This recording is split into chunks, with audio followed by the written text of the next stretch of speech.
Bueno, y para seguir hablando de este tema, hoy me acompaña aquí en el foro, están con nosotros Brenda Estefan. ¿Cómo estás, mi querida Brenda? Querida internacionalista, ¿cómo estás? Bien, un gusto estar aquí Igualmente, contigo. Igualmente. Y Gricha, siempre con tu apellido. Reiter. Gricha, muchas gracias. Hola, representante del Partido Demócrata de Estados Unidos en México. Bueno, pues ayer se cumplió un mes con Donald Trump en la Casa Blanca. Vaya, la lista de las cosas que ha hecho es larguísima, es vertiginoso. Para quienes seguimos la política internacional todos los días, ha sido verdaderamente cansado estos meses. Tan es así que el New York Times ha puesto un repositorio de decisiones y declaraciones de Donald Trump de sus primeros 100 días que se actualiza diario, para poder ir pues manteniendo un mapeo de por dónde van las decisiones. Y no solamente es él, sino su gabinete, porque hay que seguir qué está diciendo su secretario de Defensa, hay que seguir la gira de Marco Rubio en Centroamérica. Sí. Oye, la primera vez que un secretario de Estado viaja a la región, América Latina, como primer viaje en más de 100 años. Entonces, claro que son mensajes. Y en como montaña rusa en la que vamos con Donald Trump, México va en el asiento de adelante. Vamos, pero viendo así en primer lugar cómo son los movimientos. Adelante. Así es. Grita. Pues sí, ¿Qué opinan los demócratas? Bueno, primero, para dejar claro, soy ex vocero del Partido Demócrata. Ya no. Por múltiples razones, pero para que no me regañe. Ok. A ver, hablábamos justamente, Brenda y yo, antes de entrar aquí contigo, que Trump 47 es completamente diferente a Trump 45. Trump 45 no sabía qué estaba haciendo, no entendía la mecánica de Washington, no sabía cómo jalar los cordones correctos para llegar a lo que quisiera, y la verdad es que no sabía qué quería en ese momento. Trump 47 es una historia completamente diferente. Además de que tiene las dos casas, la Cámara Baja y la Cámara Alta, el Senado, la Cámara de Representantes, y que además tiene el sistema judicial de su lado, y además tiene un séquito, por decirlo de alguna manera, si no es que con pinches, en el Ejecutivo, que son personas que no necesariamente son fans de México, ¿sí? Desde Marco Rubio hasta Hexet, hasta Holman, hasta todas las personas que están alrededor de él, ya no son personas que le van a decir, no, ¿sabes qué, Donald? Quizás si haces eso se te está pasando un poquito la mano. Ahorita claramente el mensaje y la orden que viene por parte de los electores en Estados Unidos es: haz lo que te dijimos que hicieras, y si algo sabemos de Trump es que lo que promete, lo cumple, y lo está haciendo. Y en gran parte, como bien dice Brenda, entre las patas se está llevando en gran parte a México, porque somos, si no causantes, partícipes de muchos de los problemas que tanto hicieron enojar a la población. Es el mandato, ¿no? El mandato. Es el mandato, que está cumpliendo al pie de la letra, ¿no? Así es. Sí, así es. El tema migratorio, pues ahí vamos nosotros. El tema de seguridad. Vemos cómo esta retirada de Estados Unidos de la alianza transatlántica, si bien no, digamos, a menos a nivel político por ahora, que a nivel político ha volado en pedazos esta alianza esta semana, a nivel económico todavía no tanto, y militar, porque la OTAN sigue siendo 60% aportaciones estadounidenses y todavía no las retira, no significa que no vaya a suceder. Y sigue habiendo bases militares de Estados Unidos en Europa, es decir, todavía no desaparece por completo, pero a nivel político voló en pedazos esta semana. Y eso tiene que ver con la visión de Trump de reubicar los recursos, la banda ancha estadounidense, militar, diplomática, financiera, para concentrarse en dos temas: la rivalidad con China y sus fronteras. Y en eso, pues ahí vamos nosotros, ¿no? Y cuando hablamos de fronteras, pues, dos temas, lugar, ¿no? Migración y seguridad. Y seguridad. Ahora, México ya empezó a responder, ¿no? Sí, justamente. Y a ver, pasamos de que aquí no había laboratorios, no teníamos nada que ver con el fentanilo. A los decomisos. De repente tenemos decomisos, estamos encontrando laboratorios. Creo que ayer salieron 20 en Sinaloa. O sea, claramente todos sabíamos que sí había una participación bastante activa, muy activa por parte de México. También China está de alguna manera ahí involucrado con los precursores. Pero bueno, curioso el mensaje. Creo que aunque la retórica de parte del gobierno de México y de la presidente Claudia Sheinbaum es: no nos vamos a dejar la soberanía nacional, que la soberanía, sabemos de por sí, ya está otorgada a los cárteles y al crimen organizado, pues creo que sí está respondiendo como debe, al menos en cuanto a dar algunos resultados. Cuestionable todavía el hecho de que tengamos a un gobernador como Rocha por ahí, todavía siendo defendido por la 4T, cuando Estados Unidos dice: dame alguna muestra de que entiendes que la problemática en efecto es así, que tú eres parte del problema y que lo tienes que resolver. Creo que esa hubiera sido la opción más obvia en cuanto a darle eso a los Estados Unidos. No entiendo por qué lo están haciendo en una forma un tanto escalonada, ¿sí? Llegando a dar las respuestas que creo que Estados Unidos quiere, habiendo obligado a Estados Unidos a hacer lo que Trump prometió, ahora, que es declarar a los cárteles como organizaciones que ya ocurrió ayer, que ¿no? Ya ocurrió ayer. Que ya ocurrió ayer. ¿Qué significa esto en los hechos? Es que yo creo que ¿Qué impacto va a tener? Digamos, la designación de los cárteles de la droga de México, o de 6 de ellos, como organizaciones terroristas, es digamos, la cereza del pastel, porque si sumamos, lo que vemos es pues sobrevuelos en zonas cercanas a México, pero por aviones que tienen todas las capacidades de inteligencia para utilizarlas para recopilar información, el sobrevuelo de drones no armados, pero que esta semana reporta el CNN y New York Times estaban sucediendo, en la designación y las declaraciones de Trump y su equipo. Trump esta misma semana repite que México está controlado por los cárteles de la droga. El famoso 4 de febrero, cuando... No solo controlado, gobernado. Gobernado. Y cuando el 4 de febrero, el famoso párrafo de la ignominia, ¿no? Donde dice, el gobierno de México tiene una alianza intolerable con el crimen organizado. Y nombra como embajador de Estados Unidos en México a un ex CIA, ex boina verde, experto en operaciones militares, y pone como titular de la DEA a quien estuvo, Terry Cole, quien estuvo aquí en las oficinas de la DEA en México cuando el Culiacanazo, y que él, este nuevo titular de la DEA, ha dicho que en México cohabitan, conviven el crimen organizado y el poder político al más alto nivel. Y entonces yo coincido con Grisha, el gobierno de México ha dado resultados en lo que es atender a decomisos, laboratorios, etcétera, pero cero resultados y una negación total al hecho de que hay una coalición, que están coludidos, que hay un manto de cobijo político al crimen organizado en este país. Y yo creo que Trump y su gobierno quieren resultados en esa materia. Y yo creo que estamos en un punto en el que o México colabora, así con mayúsculas, colabora y coopera con Estados Unidos en materia de seguridad y control de narcotráfico y crimen organizado, o puede haber acciones unilaterales que pues, serían muy delicadas. Y estos sobrevuelos, espías, etcétera, creo que es un mensaje de Estados Unidos de vamos en serio y si no toman acciones podemos entrar.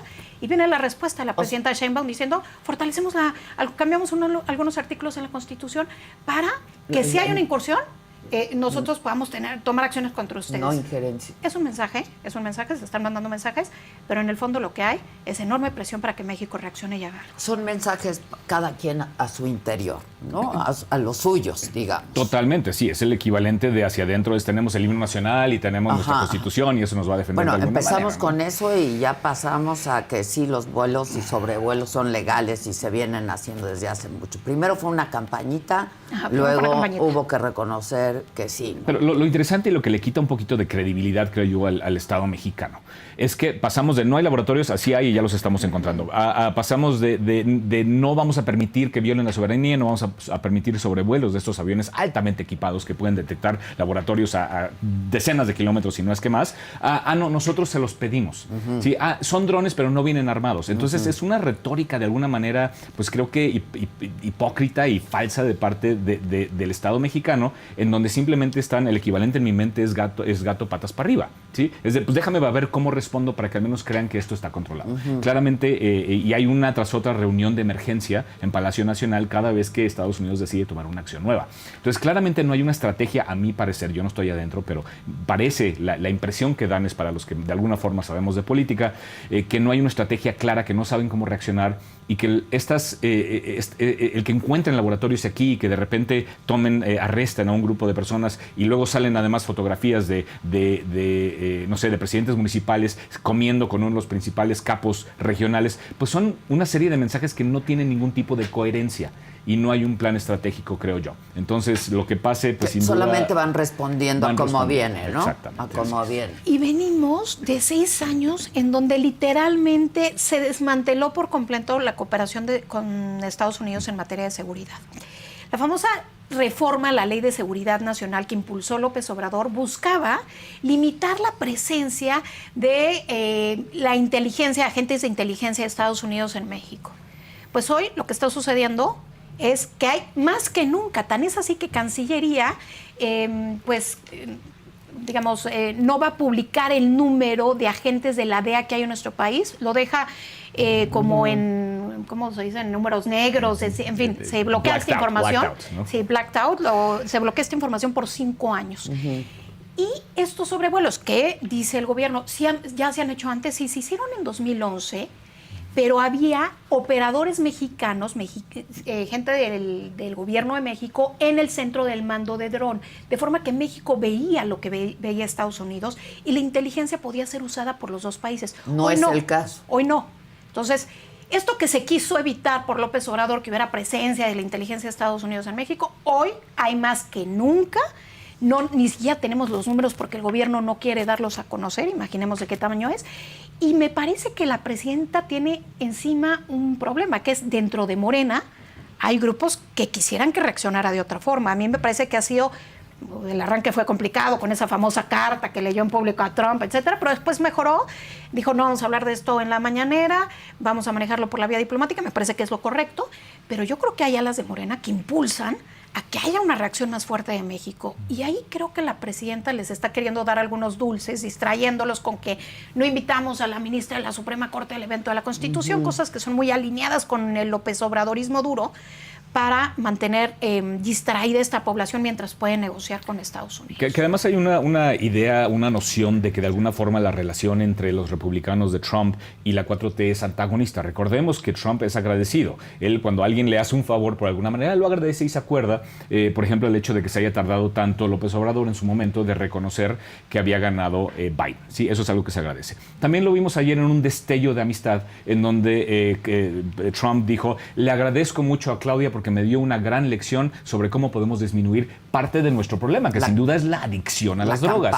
Y eso es una campaña. Esto ya existía en Estados Unidos. En los 80 tenían el The More You Know y Kids, algo de las drogas que no... O sea, les vamos a enseñar neta a los gringos a hacer campañas. Exactamente. Pero el hecho no es eso. Claramente los gringos, si algo saben hacer, son campañas. Claro. El tema es que abrió la puerta, la reconoció. Sí, y eso creo que muestra que sí hay oportunidad de comunicación y de colaboración amistosa entre los dos. Ahora, mi pregunta es la siguiente. Estas detenciones y estos decomisos, etcétera, no son suficientes. No los toma Estados Unidos como acciones contundentes para ir en contra del crimen. La acción contundente es Rocha. O sea, es clarísimo. Esa es la más fácil, la más sencilla y la más obvia para todos, incluyendo los gringos que no son tontos. Para empezar, Rocha y los que siguen. Y los que siguen. No es suficiente que sigan los sobrevuelos, que sigan los drones, las señales siguen siendo de presión a México. Y yo creo que, en efecto, tiene que haber una señal política. El tema es hasta dónde la presidenta puede y quiere hacerlo, ¿no? Exactamente. ¿Y qué ven ustedes? Pues yo creo que eventualmente vamos a tener que llegar a ese punto. Y también sabemos que la presidenta está entre, como dicen en inglés, between a rock and a hard place. Sí, o la espada y la pared. De un lado tiene obviamente todavía la estructura política del expresidente López Obrador, que de alguna forma todavía controla hasta dónde puede llegar ella. Entre ellos Rocha. Y del otro lado pues tiene obviamente al narco, que como bien sabes tiene controlado una gran parte del país. Entonces yo creo que esta sería una coyuntura donde la presidenta puede tomar esta oportunidad, este apoyo de Estados Unidos para tomar acciones y quitarse un poquito de encima ese peso que controla los pasos que está tomando. No sé en qué momento vaya ella a detonar esa decisión. Sin duda hay un tema de lealtad al expresidente López Obrador, como me mencionabas antes de entrar. Que está muy bien, digo. Está bien, a ver, es una familia. Sí, claro. No sé qué tan happy family sea y hasta qué momento aguante la tensión esa cuerda, pero sin duda va a ser una decisión que va a determinar cómo va a llevar los próximos 6 años de su iba a decir dictadura, de su presidencia. La presidenta. Ahora, ¿cómo vieron ustedes esta respuesta de la campañita y estas filtraciones a estos medios de comunicación en Estados Unidos? Las filtraciones evidentemente las quiere hacer el gobierno de Estados Unidos para presionar a México. Es claro que es una estrategia, no es nuevo que Estados Unidos lo haga, es algo que se hace comúnmente para presionar a otros gobiernos. Lo hizo con medios que no son afines a Trump necesariamente, ¿no? Pero eso no implica que no haya sido voluntario. Me parece que está clarísima la estrategia, es mostrar que hay presión a México para que reaccione. Si México no reacciona, yo no descartaría ningún escenario. Contrario a quienes dicen, es imposible que manden un dron, etcétera. Me parece que primero había quien decía que era imposible que Trump regresara a la Casa Blanca, luego decían que era imposible que impusiera aranceles. Bueno, pues aquí estamos y entonces yo no descartaría ningún escenario. Creo que además si hay una acción unilateral por parte de Estados Unidos, ahí sí entraríamos en un escenario muy delicado para la relación bilateral. Pero se antoja difícil, ¿no? Me parece que esta intervención difícil, es sobre todo económica, el impacto es económico, ¿no?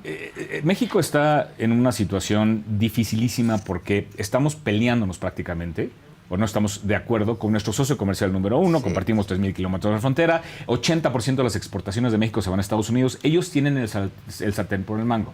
Ellos realmente cualquier movimiento que hagan va a afectar gravemente a México. De por sí ya estamos en una situación precaria por el cambio en el Poder Judicial, que eso resta certeza jurídica y eso va a afectar las inversiones, y encima de eso además estamos en una pelea, si no comercial, de potencial de aranceles con Estados Unidos, pues obviamente nos pone una situación muy, muy difícil. No, yo veía un análisis que hacía The Economist donde dicen, a lo mejor está jugando a hacerle loco, ¿no? A que al mundo le dé miedo y entonces amenaza con cosas que parecen a veces inauditas para que su mismo equipo les diga a las contrapartes, no, es que el presidente pues es capaz, ¿no? Y entonces que se la crean. Pero el tema es que ya pasamos de esa amenaza a realidades. La realidad es que hoy Trump critica a Zelensky de dictador, cuando lo pasó de víctima a villano, cuando fue un país que apoyaron durante los últimos 3 años de guerra con 175,000 millones de dólares. No con los 350,000 millones que dice Donald Trump, evidentemente, pero sí con 175,000 millones de dólares. Y a pesar de eso, hoy lo llama villano, hoy lo llama dictador y pues se acerca a Rusia. Y repite la retórica y amplifica la retórica. Y le da todo antes de la negociación. Todavía no empieza la negociación y llega con el regalo con moño y todo para Putin y le dice, aquí está todo lo que querías. Ucrania no va a pertenecer a la OTAN, en Ucrania no van a haber tropas estadounidenses ni de la OTAN tampoco, no va a recuperar su territorio. Vamos a dejar a Europa fuera de la negociación. Todo lo que el Kremlin hubiera soñado. Y hace unas semanas esto hubiera sido impensable. Entonces, hubiera sido impensable que le pusieran el 25% de aranceles al aluminio y al acero parejo. Oye, pero Argentina, que es su aliado, que Milei, también Argentina, a todos. Entonces, hombre, no creo que pueda hacer todo lo que dice, pero hay que creer que incluso los escenarios que parezcan descabellados pueden suceder. Yo no veo una entrada de militares al suelo mexicano, no lo veo, pero un dron por ahí no lo descartaría. Que además, veámoslo desde la perspectiva de Trump, como tú bien decías, lo está haciendo interno hacia su audiencia. Claro. A ver, a la mayoría de los habitantes de Estados Unidos, el huevo le cuesta ahora 40% más caro porque hay bird flu y además hay inflación, y todas las medidas que ha estado tomando Trump, incluyendo los aranceles, son inflacionarias. O sea, lo que él prometió es bajar los precios y sin embargo todo lo que ha hecho es inflacionario internamente. Entonces la retórica que contrapone a eso es, estamos gastando en la OTAN, que cuesta 1.3 billones de dólares, estamos gastando 870,000 millones. Es más del 60% que está gastando Estados Unidos en unas guerras que a nosotros ni nos van ni nos vienen. La mayoría de los gringos no saben ni dónde está Ucrania en el mapa. Entonces al menos dime que vas a dejar de gastar en tonterías, que es lo que está haciendo Doge con Elon Musk. Muéstrame que estás reduciendo los costos. No sé cómo me va a afectar eso, porque eso no va a contrarrestar estas medidas inflacionarias, pero al menos me da la impresión de que estás haciendo algo para ahorrarme dinero. Y además dijo 20% de lo que Doge pueda salvar o recuperar o ahorrar, a lo mejor hasta se los doy en cheques como lo hizo en su momento con la pandemia. Habrá que ver si es cierto o si más bien estos recortes de Doge terminan siendo para cubrir los huecos que van a generar el corte de impuestos a los más ricos de Estados Unidos que pretende Donald Trump. Entonces, creo que finalmente hay ahí unas propuestas que son mutuamente excluyentes de lo que dice Trump, ¿no?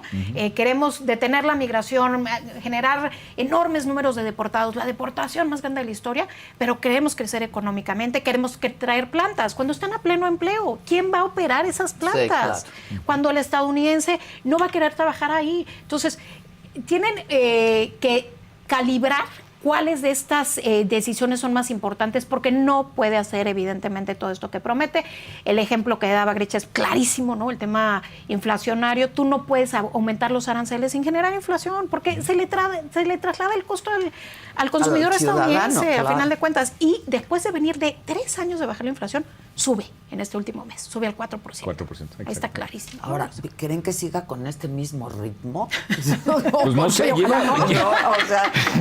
firme y firme. Lleva y firmada firme y 74, firme. creo que 4 veces más que Obama y el doble de lo que hizo Biden en el primer mes. Sí. ¿No? Y pues sí, creo que va a seguir el paso porque obviamente es una de las... Esto ya es casi dictatorial, ¿sí? Porque se supone que hay una separación de poderes. Las cortes están empezando a poner un poco de contrapresión a las medidas de Trump y le están poniendo un alto, pero creo que esa es la forma más clara de decir, aquí me dieron un mandato, estoy haciendo lo que me dijeron que hiciera. Y la forma más eficiente de hacerlo, sin duda, es con estas órdenes dictatoriales, presidenciales. Y sus vespertinas, ¿no? ¿Cómo ven el modelo de comunicación ahora de Donald Trump? Pues es el mismo, siempre ha sido el mismo. Él es directo. Inundar el espacio mediático. Es tanto que los medios no alcanzamos a ir al ritmo que él quisiera. De hecho, Steve Bannon en 2019 en un discurso o en una alocución que desentierra por ahí Ezra Klein, un periodista del New York Times, dice el objetivo es inundar el espacio mediático para que no puedan atender más que un tema.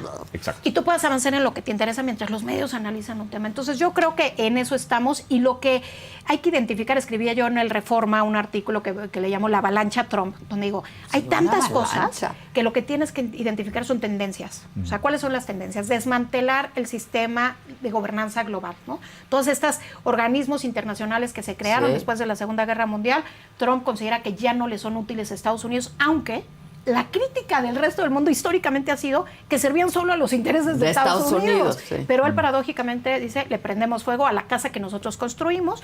Otra gran tendencia es pues desmantelar los contrapesos en Estados Unidos. O sea, ahí hay un telón de fondo clarísimo de buscar pues cambiar de un modelo de democracia liberal occidental a una democracia pues sin contrapesos, una democracia iliberal. Y que es una tendencia que no solamente está en Estados Unidos, está en diferentes partes del mundo. Entonces, yo creo que estas grandes tendencias hay que verlas, el usar los aranceles como métodos de presión, en fin, creo que es lo que hay que tratar de ver la película completa, porque si no, hay tantas decisiones día a día que nos perdemos. Yo creo que vamos a seguir así los próximos 4 años. Es su estilo, es la marca de la casa. Y deja de 4 años, puede que sigamos después, porque vienen los trompitos atrás, que ya están ahí formados, J.D. Vance, Marco Rubio, corregidos y aumentados. Pero lo raro de Trump, y me encanta la noción que presentas de hay que ver tendencias, porque si no, no entiendes lo que está haciendo. Así como internamente las medidas que tomó, por un lado son inflacionarias y por otro dice que quiere bajar los costos y no tiene ningún sentido lo que está haciendo, externamente es lo mismo, porque dice, no quiero perder la hegemonía del dólar y de Estados Unidos. No se atrevan ustedes con su BRICS de sacar una moneda nueva porque el dólar tiene que ser siendo king. Pero ¿qué pasa? La última vez se salió del Acuerdo de París, se salió de todos estos acuerdos y ese vacío que dejó el salir de esas instituciones lo llenó Rusia y China. Entonces, por un lado dice, no quiero perder hegemonía, quiero mantener el control de Estados Unidos sobre todos estos países. Por otro lado, quitas USAID y te sales de todas las organizaciones. USAID era el brazo que permitía, sí, había unos gastos ahí medio extraños, ¿no? Obras de teatro trans en Colombia. Sí. Está bien, eso es un poquito raro, pero sin embargo, la mayoría de ese dinero sí era para apoyar causas que ciudadanos en estos países pues muy pobres, incluso en África, pues veían un beneficio y agradecían a Estados Unidos. ¿Qué pasa cuando Estados Unidos se sale? Los chinos dicen, aquí estamos para ayudarte. Y toda esa amor, cariño y agradecimiento hacia Estados Unidos o miedo, ahora se voltea hacia China y llena ese vacío. Y presenta el gobierno de Trump el tema de Rusia, de cómo está tratando a Rusia, como una estrategia para separarlo un poco de China. Dice, vamos a dividir al enemigo. Primero, yo veo muy difícil que Rusia se vaya a separar de China. Tiene una alianza que no tienen los mismos intereses, pero le conviene mucho a Rusia en términos económicos. Y además, Rusia sabe que ahí va a estar Xi Jinping. Ahí va a estar. En cambio, Trump se va en 4 años. Sí, puede llegar otro, etcétera. Pero hay mucho más estabilidad en la visión de China. Entonces, yo veo difícil que logre ese objetivo, pero si ese es el objetivo, de separar, de dividir al adversario, ¿por qué divides tú también a tus aliados? Claro. ¿Por qué a tu propio campo le pegas? Las amenazas a Dinamarca, a Francia, a México, a Canadá, a Colombia, a Panamá. Bueno, la lista es larguísima de los países, entre comillas, aliados de Estados Unidos que han sufrido ataques en estas semanas. Pero también hay que ser honestos. A ver, Latinoamérica entera no, como dicen en inglés, can't hold a candle, no le puede dar ni la pizquita de lo que es la sociedad con Europa. Si a Trump le importa tan poco esa amistad, esa cercanía con Europa, pues ¿qué podemos esperar para Latinoamérica? Pero no le importa por lo visto ninguna, porque el hecho de que se retire así de Europa pues, ¿qué hace que piense Japón? ¿Qué está pensando hoy Seúl, por ejemplo, Tokio? ¿Qué están diciendo? Oye, esta alianza de seguridad no es tan segura. Más vale que yo desarrolle mi propia arma nuclear. Vamos a ver un rearme importante en el mundo. Vamos a ver quizás un regreso a lo nuclear en diferentes países pues, de economías fuertes por el temor a que este paraguas de seguridad del aliado estadounidense ya no está ahí para servirlos. Vemos como, bueno, está clarísimo que para Europa esto es un despertador. Decía Emmanuel Macron en una entrevista con el Financial Times que Trump es un electroshock para Europa, que se les acabó el camino, ¿no? Tienen que volar, tienen que volar. Y viajan él y Keir Starmer el lunes van a reunirse a la Casa Blanca con Trump. ¿Y por qué van ellos dos y no va a Bruselas? Porque Bruselas no ha logrado ser una fuerza militar. Bruselas se quedó atrás de Estados Unidos en el tema militar diciendo yo me respaldo aquí.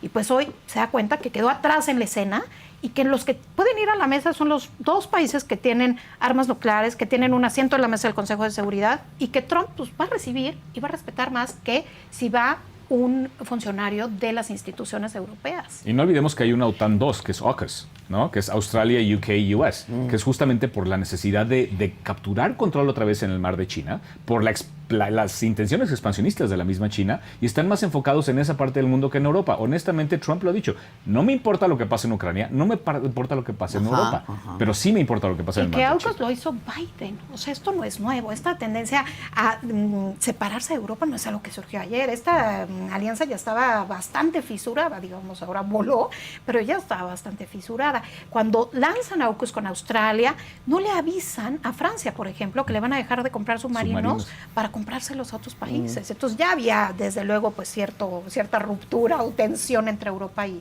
Roces al menos. Al menos. Ahora, ¿cómo va a ser esta relación bilateral México-Estados Unidos? ¿Cómo es compleja? Siempre ha sido compleja, pero hoy...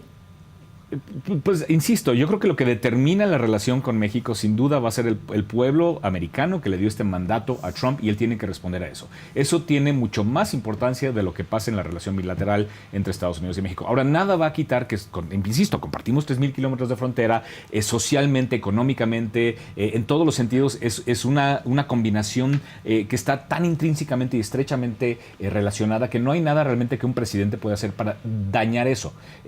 Pero de ahí en fuera la relación hacia el Estado mexicano y la forma en que trate a México, pues creo que va a ser un estira y afloja, y que a fin de cuentas creo que sí, y perdón que lo diga de esta manera, pero creo que México va a tener que doblar las manitas en muchas de las cosas que le interesan principalmente a los Estados Unidos. Yo creo que la nueva normalidad en la relación bilateral va a ser la incertidumbre. Tenemos que acostumbrarnos como mexicanos a vivir con esto. A ver cómo despierta Trump. Sí, no va a ser una semana a ver con qué. Es que antes, ¿te acuerdas que despertábamos en Trump 45 para ver qué tuiteaba? Sí, pero hasta ahí llegaba. Sí, porque además tuitea de madrugada. Exacto. Sí, claro. Ahora te despiertas para ver qué firmó. Sí.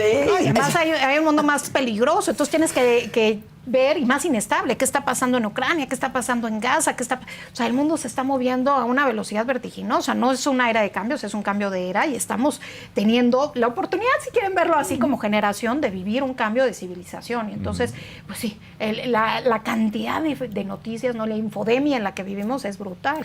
Yo creo que la relación bilateral tiene resortes que saltaron el 4 de febrero cuando van los aranceles. Vimos cómo en Washington hubo una reacción importante de parte de las cámaras, de parte de legisladores, la gobernadora de Arizona se metió durísimo a decir esto no puede avanzar porque nos va a dañar a nosotros en Estados Unidos, lo cual es clarísimo.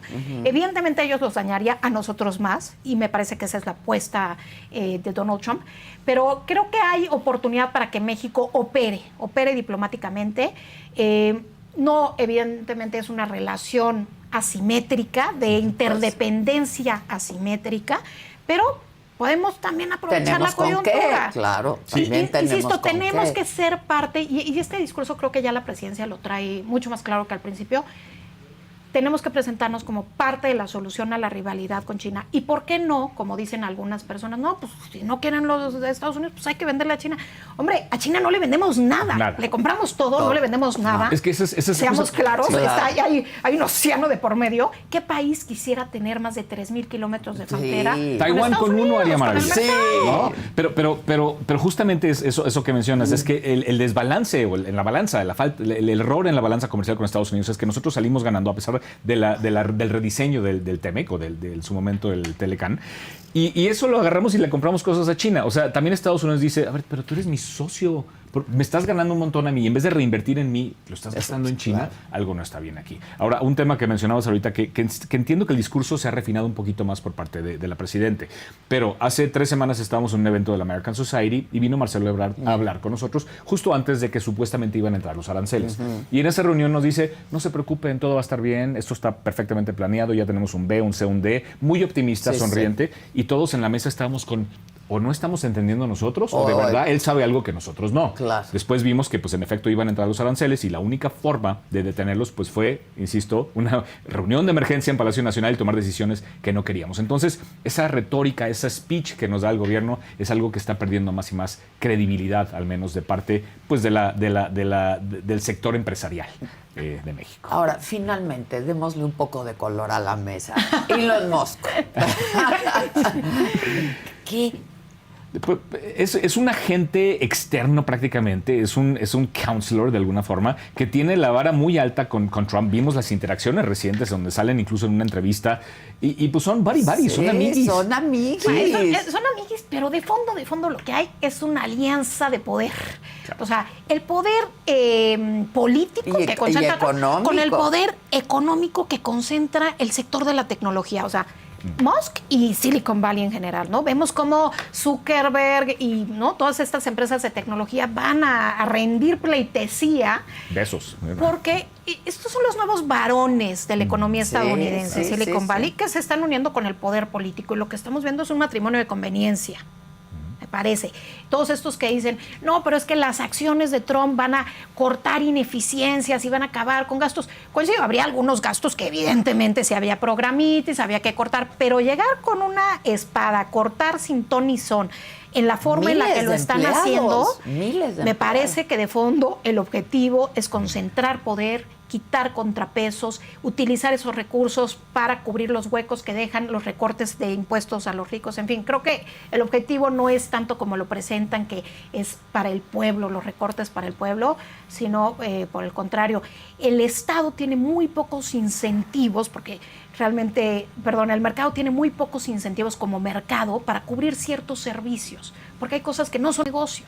Y si tú acabas con el Estado en la forma que quieren hacerlo, pues hay consecuencias para la población. Claro, no, sin duda, lo que causa un poquito de miedo y molestia en Estados Unidos, incluso personas que son republicanas y votaron por Trump, dijeron, pero yo voté por Trump para que saqueara a los extranjeros, a los indocumentados, no voté para que despidiera a mi esposo que llevaba 20 años trabajando en el servicio federal. No votamos por Elon Musk tampoco. No votamos, y que Elon Musk puede entrar y ver además ahora mi información bancaria, mi información de impuestos, a dónde. Y con su hijo X. Y con su hijo X. Ahora, también cínicamente dijo Musk, bueno, recuerden que PayPal era mío, o sea, yo ya sabía todo de ustedes de cualquier manera, ¿no? Pero no al grado, ¿no? Claro. De edad. O sea, y hasta el Pentágono va a tener acceso. Y recientemente hubo justamente una audiencia en el Senado en donde le estaban cuestionando a los republicanos de, a ver, ¿tú sabes qué está haciendo Musk? O sea, ¿realmente sabes a dónde tiene acceso? ¿Qué está haciendo? ¿Qué está cambiando? No, la verdad es que no sabemos, nadie sabe. Sí, y eso causa mucha preocupación. Ahora, tampoco es sorpresa. Musk entró a Twitter, que entiendo que el gobierno no es lo mismo que una empresa privada, pero entró a Twitter, ahora X, y cortó la mitad de las cabezas y todos dijeron, eso va a destrozar la compañía. Y no pasó. Ahorita es la red social número 1. Y ahora es diferente una empresa que un gobierno. Insisto, es muy diferente, claro. Pero sin duda hay gastos excesivos en el gobierno. Y la burocracia gorda, obesa. Claro, y hay que reducir. Y justamente lo decía también Trump, en 1908 en Estados Unidos los ciudadanos no pagaban impuestos y sin embargo la economía funcionaba muy bien. Es que el diagnóstico no es erróneo. A mí me parece que el diagnóstico es correcto. El problema es la solución. O sea, sí hay una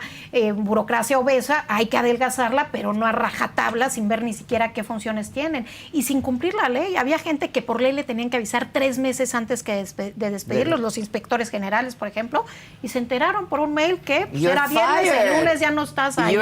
Pero ahora ve el paralelo tan interesante entre Estados Unidos y México. A ver, allá sería, demanda al gobierno. No, pues tiene todo el poder judicial. A ver, aquí demanda al gobierno. Sí. No, y eso es en el mundo. En general lo que estamos viendo es un crecimiento del modelo más de concentración de poder político. Como que China avanzó muy rápido con ese modelo de una persona y un partido concentrando todo y guiando, que algunos dicen, pues tal vez no es tan mala idea y estoy dispuesto a sacrificar libertad por ganar eficiencia. Ojo, las dictaduras las hay tremendamente ineficientes también. Ahí están, ¿no? Nicaragua, Cuba. Y hay algo que pues no se Venezuela. puede vender la libertad, ¿no? Yo creo que quienes han vivido en regímenes totalitarios, pues también te dicen la libertad no tiene un precio, pero este es el modelo que está ganando terreno.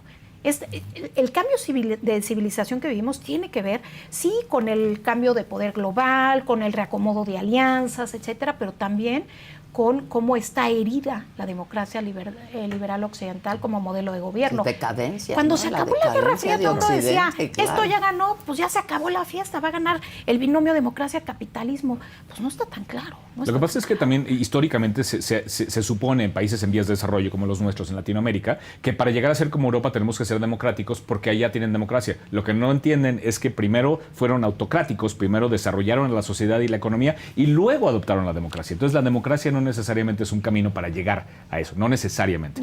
Que además ha habido excepciones en dictaduras y autocracias eficientes. Hablemos de Porfirio Díaz, hablemos de Chile, hablemos de otros y China mismo, ¿no? A un alto costo social, pero las dictaduras, digamos, hay dictaduras, por decirlo así, que tienen avances, y esos avances tienen que ver con una meritocracia, con que haya realmente un orden, un pragmatismo en la toma de decisiones y no una hiperideologización de las élites gubernamentales y un compadrazgo, ¿no?, de las posiciones en el gobierno, que es lo que estamos viendo Cronyism.